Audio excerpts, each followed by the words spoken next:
Жақында ғана босанған Қайрат Нұртастың әйелі Жұлдыз әлеуметтік желіде тағы да сынға қалды. Шетелден келген Сезім атты қызына тамақ істеймін деп сыр ұшқан табақты көрсеткен үшін халық оны осыншалықты табақты қолдануға бола ма, бай емессің ба, ақшаң жоқ па деген сияқты түрлі сынды сөздер жазды. Дүйсенбі аптаның басы. Неге қиын осы? Деп шығады бәрі. Негізі бізге ол қиын емес.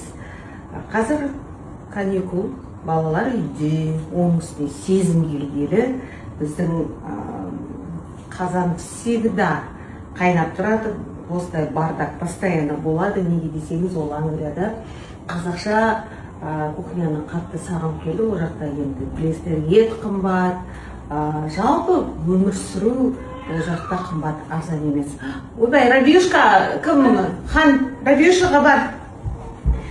Сондан анашым самса етпен, самса сырмен, палау, манты, қуырдақ бәрін пісіріп қойыңыз деп тапсырыс бергеннен кейін біз күнде енді осы ас бөлмедеміз. Менің тұрақты оқырмандарым табағымды тандыңыздар ма? Стажы менде ғой бұл.